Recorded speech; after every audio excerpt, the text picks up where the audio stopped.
Feminism. Many of you have heard this word tossed around the internet a lot lately. And for many of you, it may be a word that makes you feel uncomfortable or even annoyed. In fact, it's been causing quite a discussion online. But if you look at the definition of feminism, this one's by Oxford Dictionary, it says, the advocacy of women's rights on the grounds of equality of the sexes. This sounds like a peaceful concept, advocacy and equality. However, many people these days are trying to distance themselves from feminism.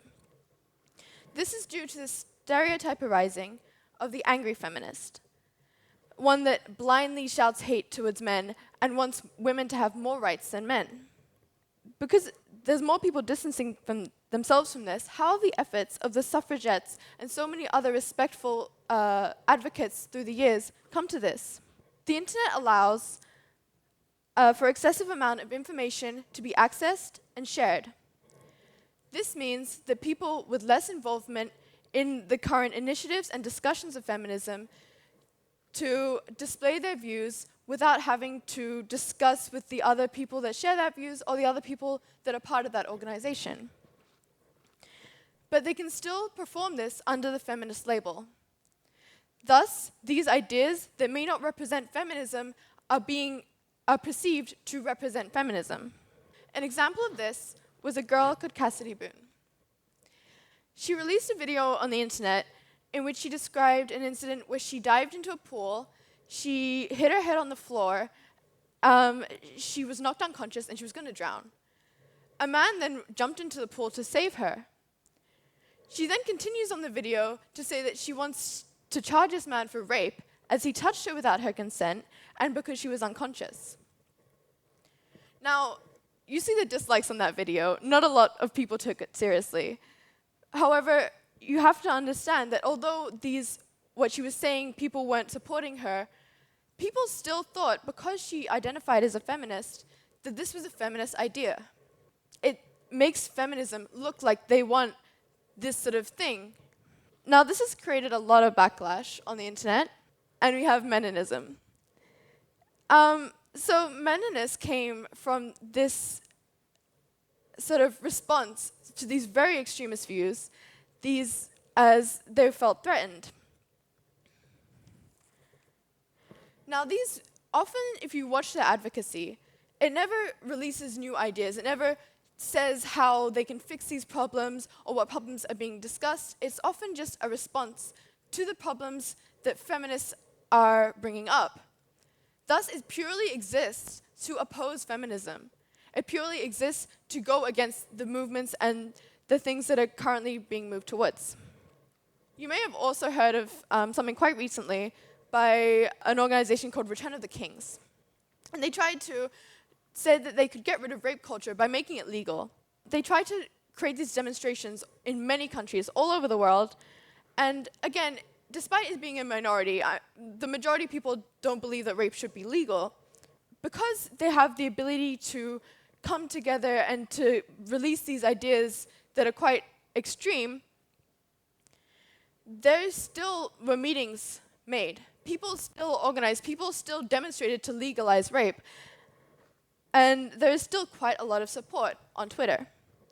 And it's very easy to say, these people are crazy. People can't believe them. But as long as there's at least one person that believes them, there's always this risk for violence. There's always this risk to take down any sort of efforts for gender equality. So how can we get rid of these disturbances? How can we bring feminism back to its core and move more towards a more equal society? If you look at the core of feminism, it's because of these gendered stereotypes.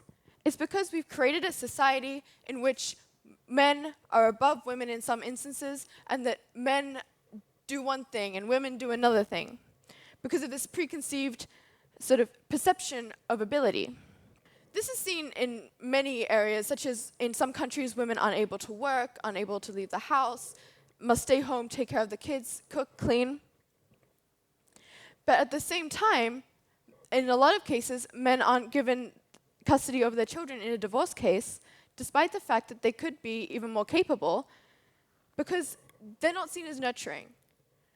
Because women are the ones seen as nurturing and men are seen as the money makers. So it affects both genders. And we see this again as male rape not being taken seriously enough. A lot of male victims of rape are told, oh, you're not manly enough, or you're a man, you should have liked it. Women are also victim blamed and told that it was their responsibility, that they should have changed their views, because they both go to this key idea that it's men are these sexual aggressors and women are submissive and therefore the male's pleasure. So in order to get rid of all these problems for both men and women, it's dismantling the structure, it's dismantling the social view to create a more equal plane and a more equal idea of gender. So Emma Watson says this very nicely when she spoke to the UN. She said, "Fighting for women's rights has too often become synonymous with man-hating. This has to stop. For the record, feminism, by definition, is the belief that men and women should have equal rights and opportunity." We have to stop this stigma. We have to have, if we stop this stigma, more people can stand up, and we can have more movements to create these, a more gender-equal society. We can no longer be afraid of feminism or feminists. We can no longer engage people who want to spread violence. We have to filter through this massive information so that we can determine the people who want equality and the people who want superiority, the people who want rights and the people who want privilege. We have to clear these disruptions in the road to feminism to create equality that properly displays the views of feminism. Thank you.